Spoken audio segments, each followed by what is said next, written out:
Ассалому алайкум, дӯстони азиз, хушомадед ҳама каса бо нувони меҳрубон ба канали ма.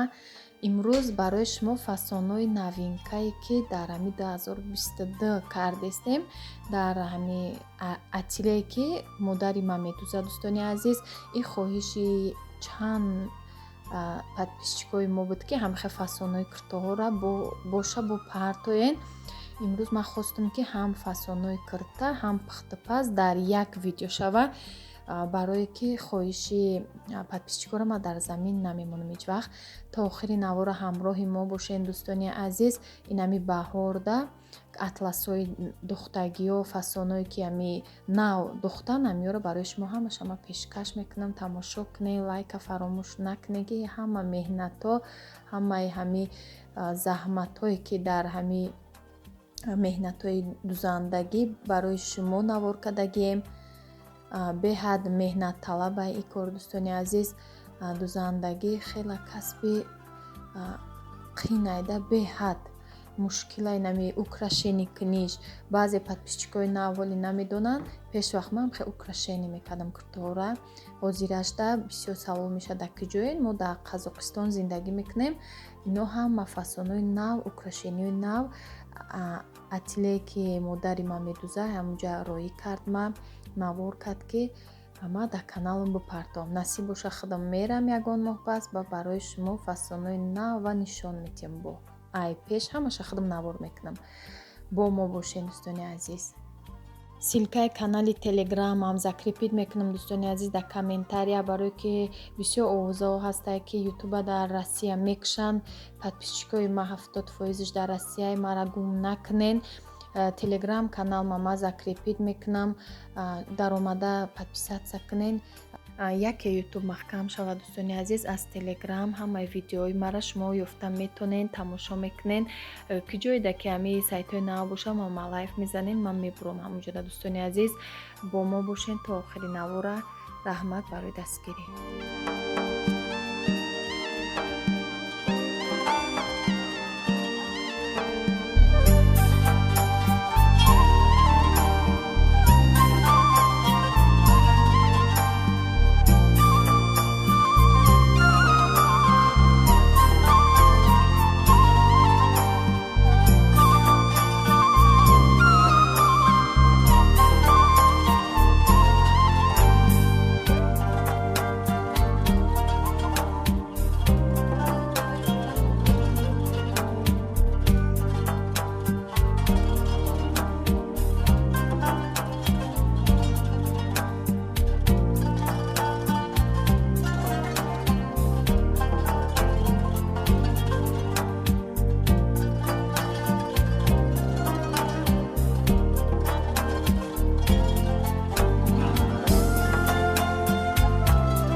дӯстони азиз, тарзи тайёр намудани печени осонак ки бисёр барои ҳамин чизои осонак менависен. Ман чизе ки дар холодильник доштам, ай ҳамун чизо тайёр кардам.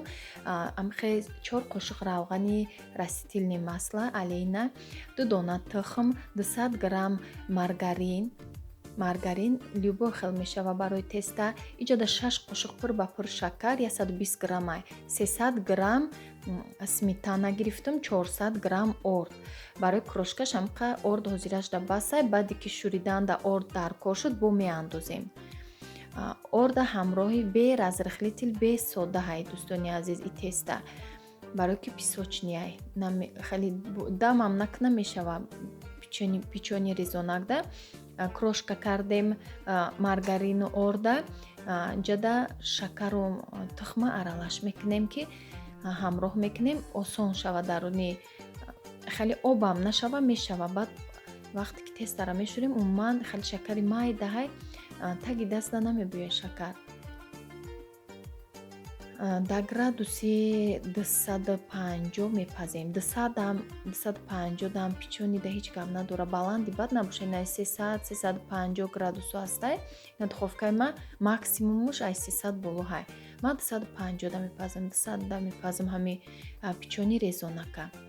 Тестар хоҳем камта баланд мекунем, тез да мепаза, намесӯза, тез проверка кунем. Печёнира ҳеҷ гап надора, дари духовкара кушодаам, букушоем, проверкарам кунем, ҳеҷ гап надора, барои ки и печёни песочниай. Агар ягон эклер боша, бисквит боша, умуман намекушоем духовкара. Инам хел дӯстони азиз, орд ки камтар буд, бо ма камтар дига орд гирифтам, ҳамроҳ кардам. Обши 500 грамм орд рафтак. Ми тестара на сахти бад, на сусти бад, нормални намхе мешурем. Бинед, да даст дига намечаспа, худаш тайёр шава. Баъд тунук мекунем. Форма чи хеле ки мисол ҳамин шароита ҳастай, имина ранги нимарам надошта бошен, ба стакан кунен. Стаканое ки лавош камтар остри боша, хеле ғавзтарош қати бо қимтарай. Хеле стакан қати кругли мебрен. Дига намуда мешава. Ай теста метонен бо бананчи кунен, тварог дор кунен дарунша, сочники кунен, песочния, чанд намуд теста мешава. Ай фигурои ҳар хела мешава. Майнам хеле фигуроҳои кругленки, хеле камак парпарак дора, лавакошам хеле кадам.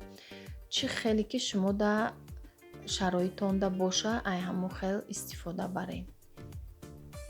Инами намуда кардам, болоша тухм мекунам, сафеди зарди якҷоя. Инами хел болакошта камаки мешакма, ба вилка узор мекунам як намуд. Дигариша камтарак чормағз майда кадаги дорум, болакошонда чормағз мекунам. Кокосови стружкиро ҳамеша болошонда кунем. Баъди пухтан ҳамеша ки варёнка бушакем болошта ва чормағзам хе бучӯшен. Аҷоибот хушрӯ мешава халиша. Ма варёнка надоштам, ами ҳисоб гуфтам биё ҳам хеле ягон намуди обични мекунамша. Инам халишдак тухми ки якм кадаги ба вилка. Анай диюмша 3 лист меша, як ҳами порси ки ҳозир ма гуфтестам 3 лист мешава. Хеле ҳак мешава.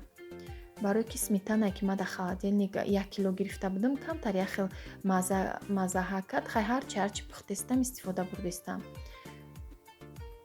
Инами хеле чормағза кам мекунем, хушрӯак мебӯяд чормағзда. Песочни теста бо чормағз ба мазза ҳай. Бо варёнка ҳам аҷоиб ба мазза мешавад. Инам хеле пухтан ҳамаш камтара ки хеле сирха ки хушрӯ шудай, бо камтар дам кадай, хеле объём додай, барои ки ма на разрыхлитель дохта будам, на сода. Камтара ки дам кадай, ҳисоби ҳами ё кефири туршидаги боша, ё камта сметана боша, сурохш рафтаги боша, ҳамхе объём метия. Бинед чӣ хел аппетитни хушрӯ шудаги. Ҳам маззашам необычняка, як намуд песочни печено ҳастай дар магазин, ҳама хеле маззаш. Ҳар чизи домашний бо дигарай, ба баракатай. Ҳалолак худат мекунӣ, ба дастои худат мебинӣ, бо дилат пурай. Ина дӯстони азиз бинед. песочный маълумаи худаш. Бози гармай беста бо хали қоқтари хушрӯ мешавад песочнигиш.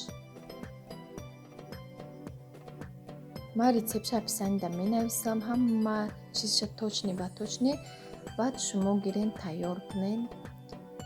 инам ха дӯстони азиз, ба ҳамин навора ба охир мерасонам. Дар паноҳи Аллоҳ бошем то наворҳои оянда. худованд ҳамаи шуморо нигаҳбон боша. иншоалло ки дастгириро фаромӯш намекунен. силкаи телеграмма закрепид мекунам. комментарияда даромада обуна шавен, яке ютуба маҳкам кунанд. барои шумо ман уҷода бо видео када мепартом ки то ки ай видеоҳои ма қафо намонед, иншоалло бо наворҳои нағзу ҷолиб барои шумо пешкаш мекунам.